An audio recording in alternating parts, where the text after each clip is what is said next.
येणार कोण? त्यांना भाऊशिवाय आहे कोण? तर नमस्कार, ह्यावेळेचे उमेदवार आमचे भाऊ आहेत, तर तुमचे बहुमूल्य मत आमच्या भाऊंना द्या. मला बहुमूल्य मत देऊन गावची सेवा करायची संधी द्या. सन्मित्रातून आपण ज्या इसमास आमच्याकडे घेऊन आला आहात, हा लोकप्रतिनिधी बनू इच्छिणारा इसम काय पात्रतेचा आहे आम्हाला आमच्या प्रधानजीला विचारावे लागेल. हा, नक्कीच माहिती घेतली पाहिजे. ते पहा, प्रधानजी इकडेच येत आहेत.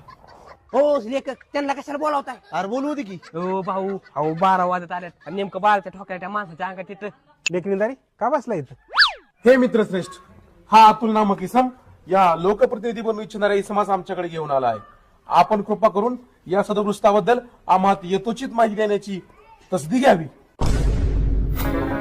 हे लेखणीदारी, आपण जे वदले ते सर्वस्वी सत्य आहे. आयु शिल्लक आहे ह्याच्या अंगात भूत. परंतु हा अतुल नामक इसम ह्या लोकप्रतिनिधी होऊ इच्छिणारे इसमास आमच्याकडे पाचारण करून याने अदखलपत्र गुन्हा केला. गुन्हा आणि थांबलो तोच मोठा गुन्हा झालाय. प्रधानजी, आपण तत्वतः सत्यकथन केले आहे. हे लेखणीदारी, हे विचार प्रवर्तक, सदर व्यक्तीने अंगवस्त्र बदलावे या कृतीने कित्येक पक्ष बदलले आहेत. हो अहो काहीतरीच काय बोलताय, सरळ आणि साधा माणूस आहे मी. तू साधा सरळ नसून समाजाला झालेली बाधा आहेस.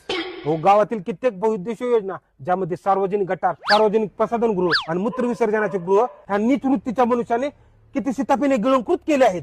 यार ती प्रसाधनगृहाचं काय म्हणते? अहो तुम्ही जी साडस खाल्ली ना ती पण उकळून काढते. प्रधानजी, म्हणजे हा तोच इसम आहे ज्यानं ग्रामसडक योजनेतील डांबर खाऊन तोंड डांबरासारखे काळे करून घेतले आहे. हो माझा ऐका जरा.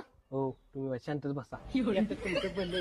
हा इतिहासाच्या परदडीवर गाळा खरडून व्याख्या देत असतो, परंतु लोकांची स्थावर मालमत्ता लुटणे हा क्रूर बुद्धी मनुष्याचा इतिहासच राहिला आहे. आता भाऊ तुमचं सगळं नित्य हलवलं बाहेर. ह्या नीच कृती कर्मदरिद्री गृहस्थास भर चौकात पोकळ बांबूने फटके दिले पाहिजेत. विधीचं चक्र फिरू लागलं आहे. तिथून पलायन करणे हेच आपल्या हिताचे राहील.